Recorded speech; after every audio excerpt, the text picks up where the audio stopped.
Welcome to A square में आपका स्वागत है। मेरा नाम है आकाश सिंह और आज है 6 मई और 6 मई 2024 के जितने भी महत्वपूर्ण राजस्थान करंट अफेयर हैं वो आज हम इस क्लास में डिस्कस करेंगे। तो लेक्चर में बने रहें और वीडियो को शुरू करते हैं अपने पहले क्वेश्चन से। हाल ही में किस जिले में जल सिंचाई के लिए बाराबंदी की ऑनलाइन प्रक्रिया को शुरू किया गया? तो बाराबंदी की ऑनलाइन प्रक्रिया पहली बात तो है क्या?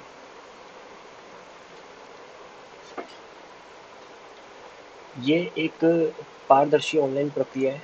ठीक है, तो बेसिकली होगा क्या, जैसे मैं मान लेता हूँ एक किसान हूँ, तो मेरे खेतों में पानी आ रहा है, ठीक है ना, लेकिन वो टाइम से नहीं आता है।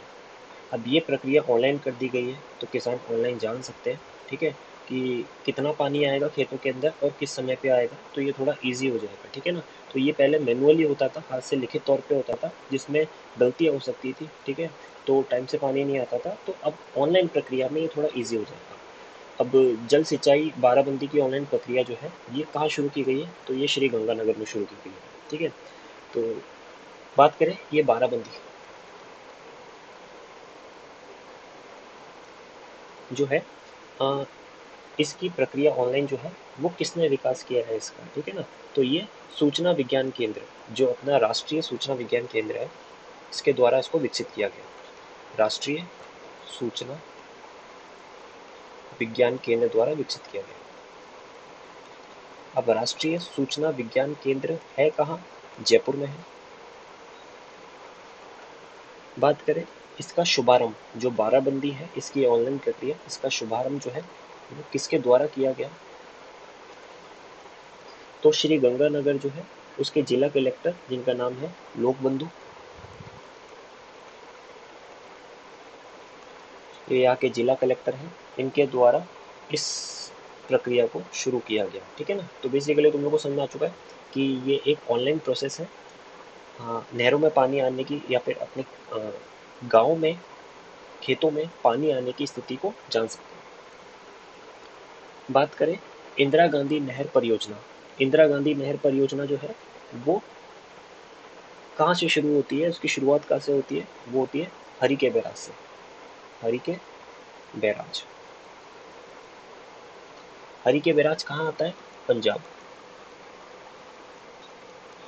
कौन सी नदी का पानी लेती है इंदिरा गांधी नहर परियोजना? सतलज नदी।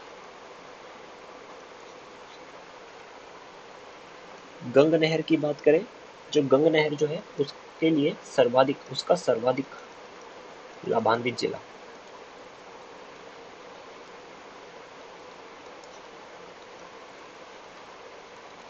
कौन सा है?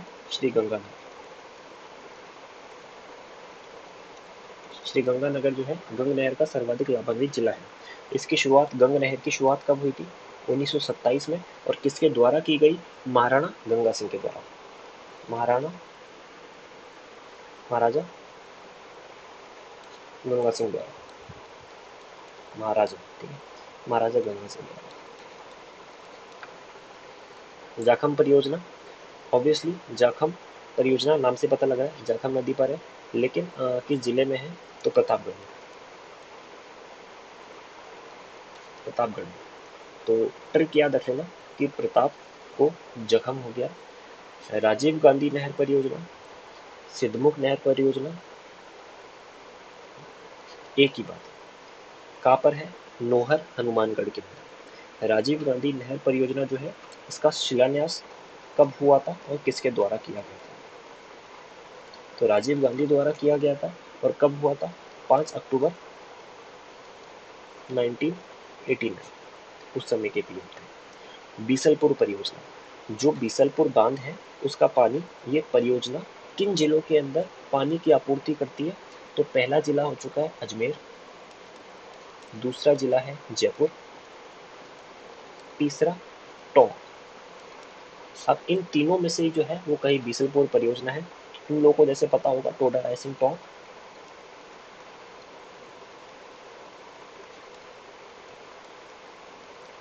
बीसलपुर बांध का है, टोडा रायसिंग टोंक परियोजना का है, टोडा रायसिंग टोंक। ईसरदा बांध परियोजना कौन सी नदी पर है और किस जिले में है? तो ईसरदा बांध कौन सी नदी पर है? बनास नदी। और किस जिले में है? सवाई माधोपुर।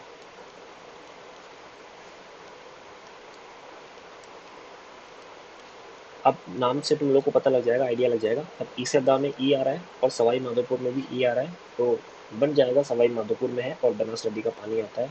परवन वृहद बहुउद्देशीय सिंचाई परियोजना परवन नदी पर है और जिला कौन सा पड़ता है? झालावाड़, झालावाड़ में। आगे बढ़े। Next question. हाल ही में राजस्थान में वन विभाग द्वारा वन्य जीव गणना वाटर होल पद्धति से कब तक की जाएगी? तो इसकी शुरुआत कब होगी? 23 से 24 मई तक जो है इसकी शुरुआत की जाएगी। वन्य जीव गणना तो तुम लोगों को पता है, जितने भी जीव जंतु हैं उनकी गणना की जाएगी। लेकिन ये वाटर होल पद्धति क्या है? वाटर होल मतलब कि जानवर जहाँ पानी पीने के लिए आते हैं, जैसे नहर, तालाब या छोटा सा कोई कुंड ही हो जो जंगलों में हो, ठीक है ना, वाइल्ड लाइफ सेंचुरी में हो, ठीक है ना, वन्य जीव अभयारण्य या कहीं भी हो, वहाँ पे ऐसे वाटर होल छोटे छोटे बन रखे होंगे, ठीक है, जहाँ पे जानवर पानी पीने के लिए आते हैं। अब वहाँ क्या किया जाएगा? वहाँ पे एक कैमरा लगा दिया जाएगा। अब ये कैमरा मॉनिटरिंग करेगा, जितने भी जानवर आते हैं या से पानी पीते हैं, तो वही वाटर होल पद्धति है, वहाँ से उनकी जनगणना की जाएगी। ठीक है, आगे बढ़े। राजस्थान में प्रथम वन नीति की घोषणा कब की गई थी? राजस्थान में प्रथम वन नीति की घोषणा 2010 में की गई थी। खेजड़िली आंदोलन। पहली बात तो इसमें जो मुख्य व्यक्तित्व जिन्होंने इस आंदोलन की शुरुआत की थी वो कौन थी? वो अमृता देवी बिश्नोई। अमृता देवी बिश्नोई ने खेजड़िली आंदोलन की शुरुआत की। ठीक है, खेजड़िली आंदोलन हुआ किस वर्ष था? 1730। और कहाँ है? जोधपुर में हुआ था। जोधपुर में एक खेजड़िली नाम का गांव आता है, वहाँ हुआ था। राजस्थान स्टेट एनवायरमेंट पॉलिसी सर्वप्रथम किस वर्ष लागू की गई थी? तो ये भी वन नीति 2010 में और ये भी 2010 में ही लागू की गई थी। शुष्क सागवान वन के लिए सबसे उपयुक्त जिला जो है वो कौन सा है? शुष्क सागवान वन के लिए, ठीक है, तो कौन सा जिला है? बांसवाड़ा। ये सबसे ज़्यादा सेलेक्टेड क्वेश्चन होते हैं, मोस्ट इंपॉर्टेंट क्वेश्चन होते हैं जो अपन इस वीडियो में ऐड करते हैं, ठीक है, तो सारे क्वेश्चन इंपॉर्टेंट हैं। अगले क्वेश्चन की तरफ बढ़ते हैं।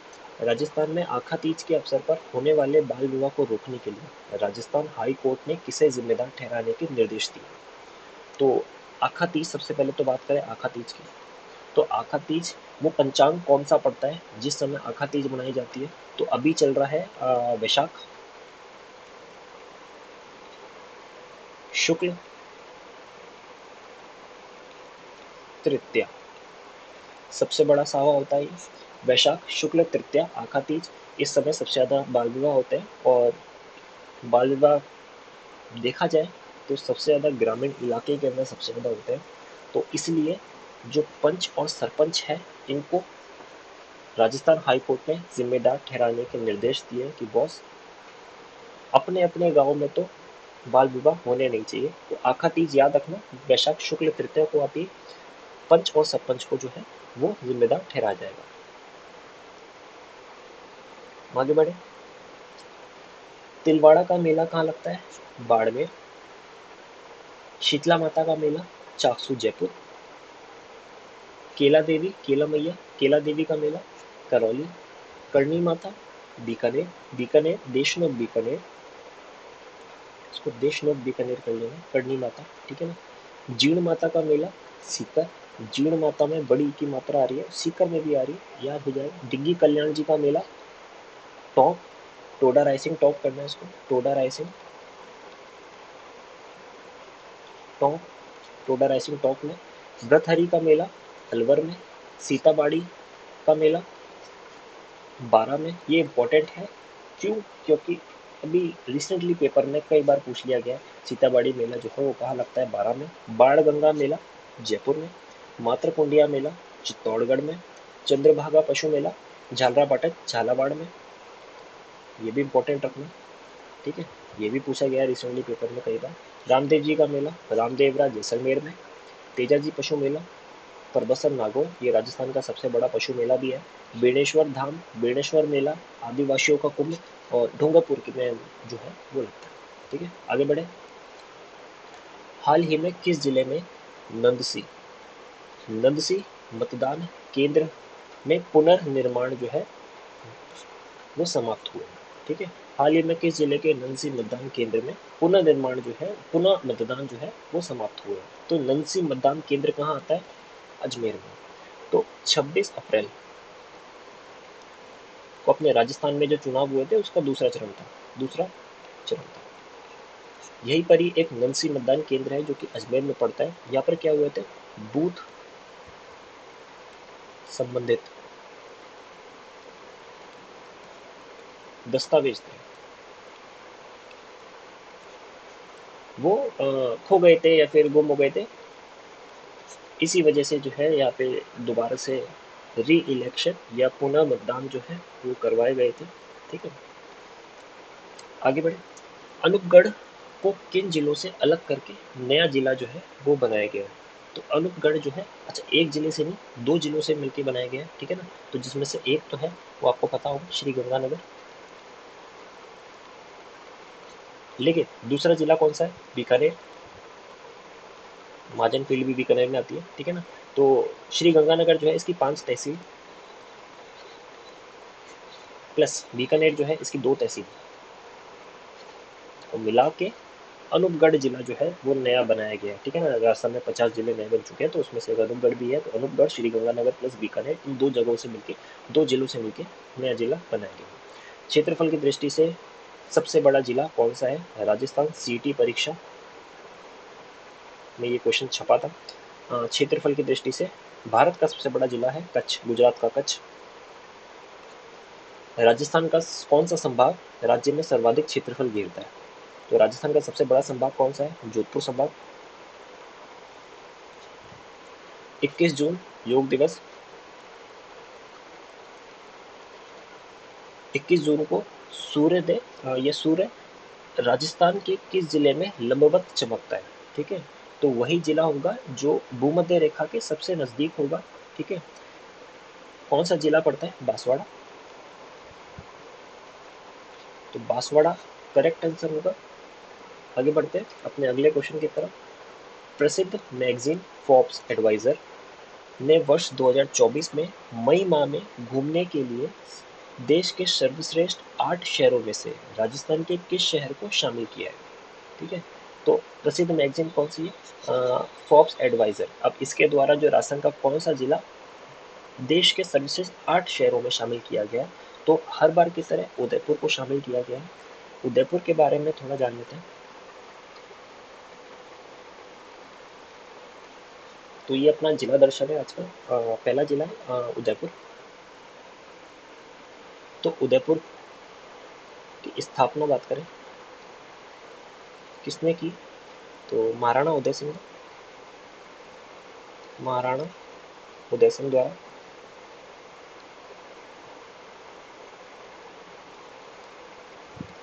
और किस वर्ष की गई? 1559 ईस्वी। उदयपुर के उपनाम क्या है? उदयपुर को मेवाड़ के नाम से जाना जाता है। उदयपुर को झीलों की नगरी के नाम से जाना जाता है। अभी बात करेंगे आगे कौन कौन सी झील आती है जिस वजह से इनको झीलों की नगरी के नाम से जाना जाता है। कई झील आती है। ठीक है, तो महत्वपूर्ण झीलें पढ़ेंगे इसमें। पूर्व का वेनिस जो है के नाम से भी उदयपुर को जाना जाता है। प्रमुख मंदिर की बात करें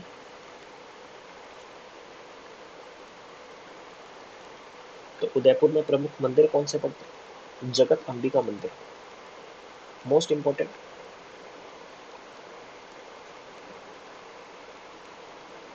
जगत अंबिका मंदिर जो है वो उदयपुर में। जगत अंबिका मंदिर जो है उसको अन्य किस नाम से जाना जाता है? तो ऑब्वियस सी बात है कि मेवाड़ में आता है, तो मेवाड़ का खजुराहो। मेवाड़ का खजुराहो के नाम से जाना जाता है। उसके अलावा एकलिंग जी का मंदिर भी यही है। एकलिंग जी का मंदिर,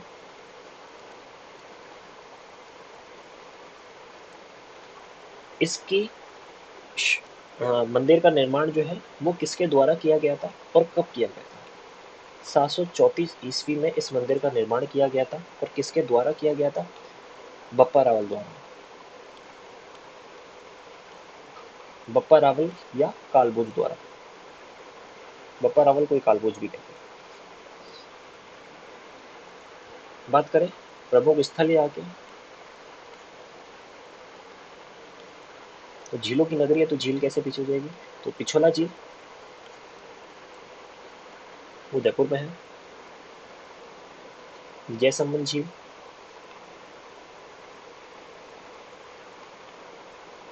उदयपुर में है। ठीक है। और बात करें उदयपुर में सिटी पैलेस है, तो सिटी पैलेस उदयपुर। जग मंदिर, जग मंदिर भी उदयपुर में ही है। एक विश्वविद्यालय आता है जिसका नाम है मोहनलाल सुखाड़िया विश्वविद्यालय। मोहनलाल सुखाड़िया विश्वविद्यालय, ये भी उदयपुर में आता है। पेपर में पूछ लिया जाता है कि मोहनलाल सुखाड़िया विश्वविद्यालय किस जिले में है। ठीक है ना। और एक मोस्ट इम्पॉर्टेंट, एक नदी यहाँ से निकलती है जिसका नाम है बेड़च नदी, जिसको ही आयड़ नदी भी कहते हैं। इस नदी के किनारे बसी एक सभ्यता है जिसका नाम है आहड़ सभ्यता।